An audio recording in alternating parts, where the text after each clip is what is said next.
त्रिगुदिन्ना धन त्रिगुदिन्ना तू ना का दिन ना त्रिगुदिन्ना पीला पीला धानी रंगों की धूम यहाँ धरती की बाहों में कितनी औषधियाँ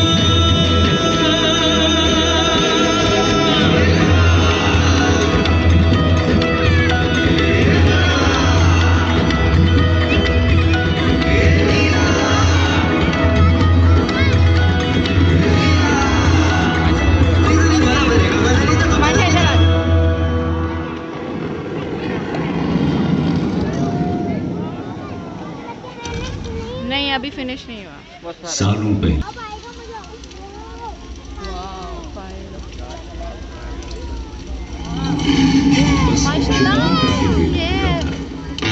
तब मुझे बस पता था उन कुछ कंदमूल फलों के बारे में जिन्हें शिकार न मिलने पर खाकर वो अपनी भूख मिटाता। धीरे धीरे वक्त बीता, इंसान ने अपने आसपास की चीजों को समझना शुरू किया।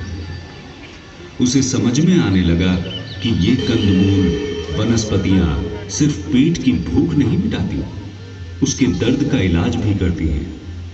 कहते हैं पुराने वक्त में एक आदमी का हाथ तेज धारदार पत्थर से कट गया। हाथ से खून निकलने लगा। घबराकर उसने जंगल की घास से अपने हाथ के घाव को ढक दिया। और फिर क्या हुआ? एक चमत्कार, खून बहना बंद हो गया। ये चमत्कार था उस वनस्पति का जिसमें औषधीय गुण थे और उस घास का नाम था दूर्वा।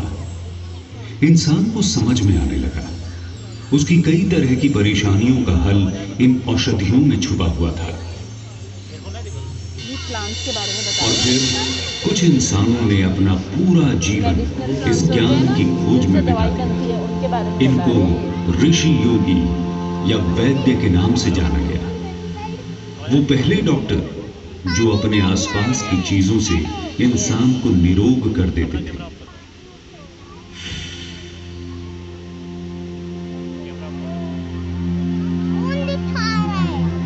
स्वास्थ्य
हिंदी लिखा है।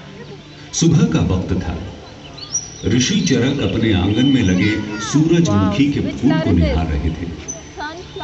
उनके दिमाग में उस छोटे बच्चे का दर्द घूम रहा था जिसे जहरीले ततैये ने काट लिया था कि अचानक सूरजमुखी का फूल मुस्कुरा उठा। बोला, महर्षि, मेरे पत्तों का इस्तेमाल करो और उस बच्चे का दर्द दूर हो जाएगा। सूरजमुखी बोला, और बस इतना ही नहीं, मधुमेह, हृदय रोग, चमकती त्वचा, मजबूत हड्डियों के लिए भी मेरे बीज काम आते हैं। और सबसे बड़ी बात, कर्क रोग, जो आने वाले समय में कैंसर के नाम से जाना जाएगा, मेरे बीज फायदेमंद होंगे। और चरक ने मुस्कुराकर सूरजमुखी के फूल की पंखुड़ियों को सहलाया। अपने शिष्यों को बोला, इस गुणों से भरे पौधे को हर जगह लगाओ।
उसका रंग आगे की तरफ पीला हुआ था।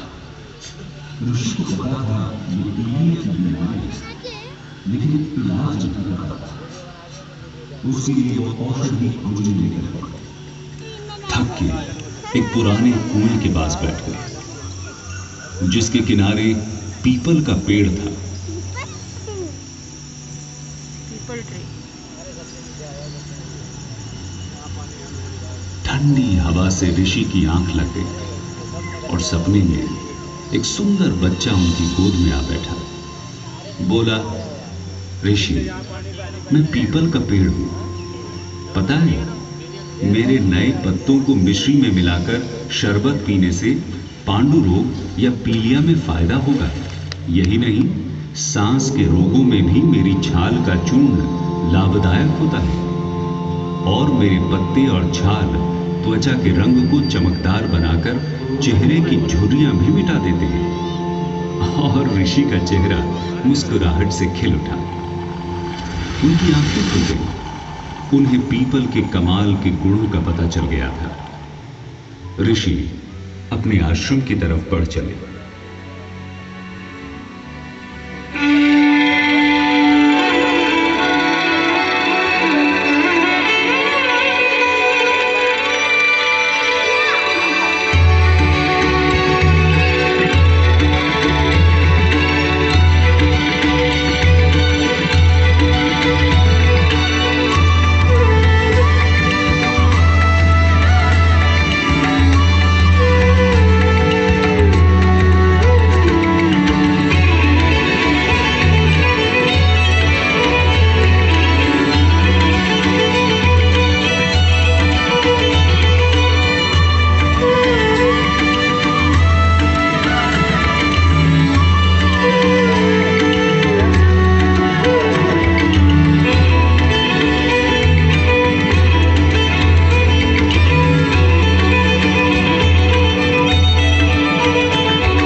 कि उनके आसपास एक मीठी खुशबू फैल गई। दो छोटी लड़कियां सर पर सफेद फूलों का गजरा लगाए जा रही थीं।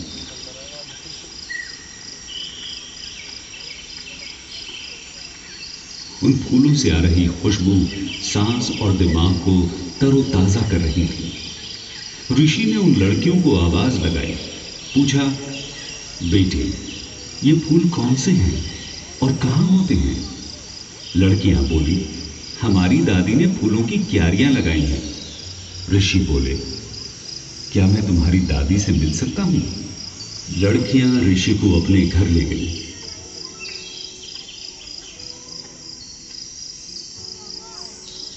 छोटी सी मिट्टी की झोपड़ी के बाहर क्यारी में ढेर सारे सफेद फूल खिले थे। उनकी खुशबू चारों ओर फैली थी और एक बूढ़ी औरत उन फूलों को चुन रही थी। चरक ने बूढ़ी औरत से पूछा, माँ, ये कौन से फूल हैं? बूढ़ी औरत बोली, ये चमेली के फूल हैं। जितने सुंदर और खुशबूदार हैं उतने ही गुणकारी भी। सिर पर इसका तेल लगा लो तो सर दर्द छू, पेट दर्द का भी इलाज है। नींद ना आए तो इसके तेल की मालिश मीठी नींद ले आती है। ऋषि चरक बूढ़ी मां से चमेली के फूलों के कुछ पौधे लेकर अपने आश्रम की तरफ बढ़ चले। ऋषि सोचे जा रहे थे कि जल्द ही पूरा आश्रम चमेली के फूलों की खुशबू से महक उठेगा।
आसमान काले बादलों से ढका था।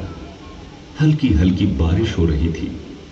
सामने तालाब में कमल के फूल खिले थे, जिनके बड़े पत्तों पर पानी की बूंदें मोती की तरह चमक रही थी। कि चरक के कंधे पर किसी ने हाथ रखा। चरक पीछे मुड़े तो देखा सांवली सूरत और कमल नयन वाले एक व्यक्ति खड़े थे, जो बोले, महर्षि, कमल की सुंदरता में खोए हैं। जानते हैं, जितना सुंदर ये पुष्प है उतना ही गुणी भी है। इसकी जड़ से लेकर पुष्प तक मानव जाति को रोग मुक्त करने में काम आएंगे। यह कफ, पित्त, खून की बीमारी, प्यास, जलन, फोड़ा व जहर को खत्म करता है। सांवरे व्यक्ति ने बोला, महर्षि, चौंकिए नहीं, मैं तो एक ग्वाला हूं, गैया चराने आया था। आपको कमल पुष्प निहारते देखा तो जो हमारे बड़े बूढ़ों ने बताया था, सोचा आपको बता दूं। आप आयुर्वेद पर भोजपत्र लिख रहे हैं। ये मुझे किसी ने बताया था। चलिए मैं चलता हूं, वरना मेरी गैया वन में भटक जाएगी। कृष्णा दे कृष्णा।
ऋषि उस अनोखे अनुभव में डूबे ही हुए थे कि दूर से घोड़ों के हिनहिनाने की आवाज सुनाई दी। एक रथ ऋषि के सामने आकर रुका।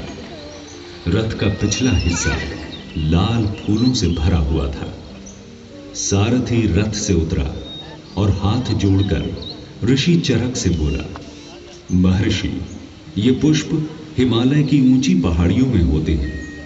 वहां रहने वाले और ज्ञान अर्जन करने वाले ऋषियों को जब पता चला कि आप आयुर्वेद पर भोजपत्र लिख रहे हैं, तो उन्होंने ये पुष्प आपके लिए भिजवाए और मुझे कहा कि मैं आपको इनके गुणों से अवगत करा दूं। महर्षि, ये हिमालय में होने वाला बुरांस का फूल है। इसके जंगल होते हैं। जब ये फूल खिलते हैं तो लगता है जैसे किसी ने पूरे जंगल में लाल चादर बिछा दी। इनका रस प्यास तो बुझाता ही है, सर्दी जुकाम से भी निजात दिलवाता है।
ऋषि अपनी कुटिया में बैठकर दिए की रोशनी में इस ज्ञान को भोजपत्र में लिखने लगे।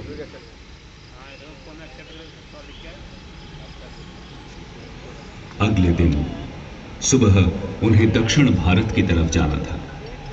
ऋषि का गला प्यास से सूख रहा है, लेकिन कहीं पानी नहीं। ऋषि थक कर पेड़ का सहारा ले बैठ गए कि अचानक से कुछ पेड़ हिले और फल टूटकर नीचे गिर गए।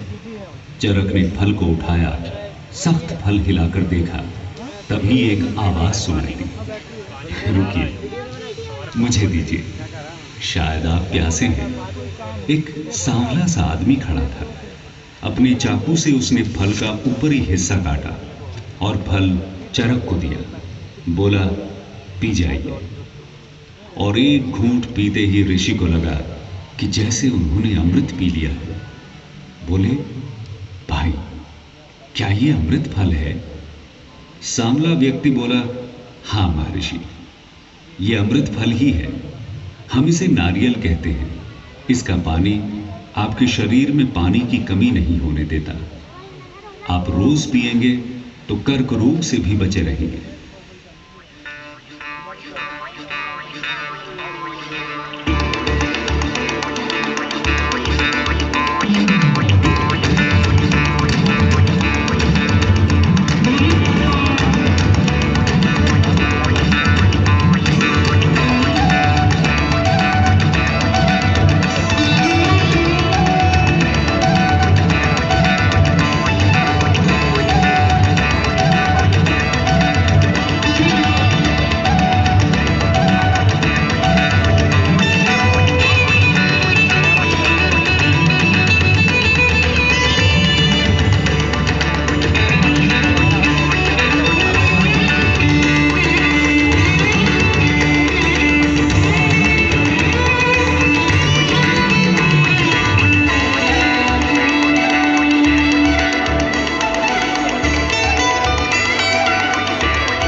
अब ऋषि का अगला सफर था शिव की नगरी काशी में, गंगा का किनारा। और शिव का औघड़ रूप काशी पहुंचते ही ऋषि चरक गंगा में स्नान करने निकल पड़े।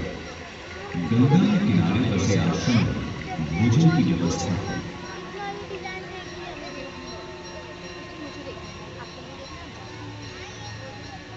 भोजन के बाद हरे रंग के कुछ पत्ते खाने को मिले। मुंह से खुशबू का एहसास था। चरक ने जब इन पत्तों के बारे में पूछा तो पता चला ये पान के पत्ते हैं। हाजमा दुरुस्त करते हैं, मसूड़ों का रोग दूर करते हैं और सर दर्द हो तो वो भी कम हो जाता है। चरक काशी की गलियों में घूमते रहे। शिव के मंदिर में एक कांटेदार फल चढ़ाया जा रहा था।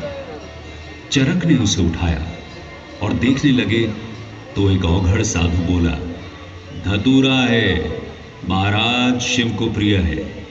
वैसे तो जहर है पर दवा का काम भी करता है। सही से इस्तेमाल करोगे तो कान के रोग, चोट की सूजन और कई तरह के दर्द से छुटकारा मिल जाएगा। चरक धतूरे को संभाल आगे बढ़े। वो इसके औषधीय गुणों पर और खोज करेंगे और भोजपत्र में दर्ज करेंगे ताकि आने वाली पीढ़ियां निरोग रह सकें।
कि पीछे से एक आवाज ने उन्हें रोक लिया। पीछे देखा तो ये श्यामा तुलसी थी, बिरवे पर लहराती। बोली, चरक, मेरे गुणों के बारे में दुनिया को नहीं बताओगे? चरक हाथ जोड़ तुलसी के आगे खड़े हो गए। तुलसी बोली, मैं जिस भी घर में हूं वहां की हवा शुद्ध रहेगी। मेरे पत्तों के अर्क से रोग प्रतिरोधक शक्ति बढ़ेगी, जिससे छोटी बीमारियां तो वैसे ही दूर रहेंगी, और आने वाले वक्त में जब दुनिया में प्रदूषण बढ़ जाएगा तो एक भयानक रोग जन्म लेगा, कैंसर। मेरे नित्य सेवन से इस रोग को दूर रखा जा सकता है। ये कह के श्यामा तुलसी चुप हो गई। चरक भी हाथ जोड़ के आगे बढ़ गए। अभी उनका सफर खत्म नहीं हुआ था। अभी तो कई औषधियों के गुण पहचान कर अपने भोजपत्र में दर्ज करने थे। ऐसा ज्ञान आने वाली पीढ़ियों के लिए सहेजना था जो उन्हें निरोग रखेगा। ऋषि चरक ने वनस्पतियों से इंसान का जो रिश्ता जोड़ा था वो आज भी वैसा ही है।